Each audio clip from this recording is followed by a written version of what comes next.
اعوذ باللہ من الشیطان الرجیم بسم اللہ الرحمن الرحیم۔ آج میں آپ کو تابوت سکینہ کا قصہ سناتی ہوں۔ بنی اسرائیل میں ایک صندوق نسل در نسل چلتا آتا ہے۔ بنی اسرائیل کے لوگوں کو اس تابوت یا اس صندوق کے بارے میں خیال تھا کہ یہ حضرت آدم علیہ السلام کے ساتھ اترا ہے۔ جب یہ صندوق حضرت موسیٰ علیہ السلام کے پاس پہنچا تو اس میں توریت رکھتے تھے اور صندوق ایک معتبر چیز سمجھی جاتی تھی۔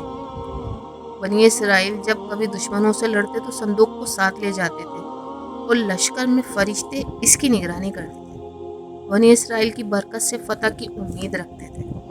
حضرت موسیٰ علیہ السلام کی وفات کے بعد بنی اسرائیل میں خرابی اور انتشار پھیلا تو عمالقہ کے لوگ وہ صندوق ان سے چھین کر لے گئے۔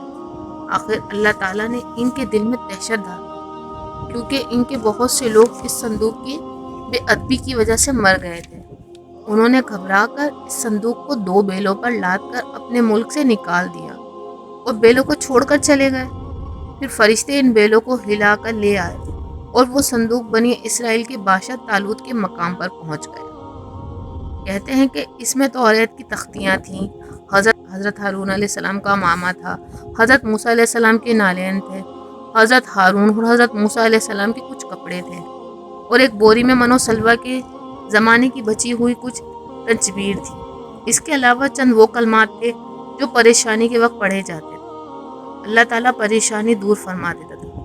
ان تبرکات کی وجہ سے مجاہدین دین کے دل کو تسلی اور اس غرض سے یہ صندوق میدان جہاد میں لشکروں کے ہمراہ ہوتا تھا اور اس کی برکت سے بنی کامیاب ہوتے تھے۔ روایت ہے کہ بنی اسرائیل کا کسی بات پر جھگڑا ہوتا تو اس تابوت کے پاس آ کر وہ اپنے بیان دیا کرتے تھے کہ اس تابوت سے فیصلے کی آواز آتی ہے اور پھر اس پر عمل بھی کیا جاتا ہے۔ اب وہ تابوت حضرت موسیٰ علیہ السلام کی عصا بحیرہ تبریہ میں ہے اور قیامت کے قریب ظاہر ہو۔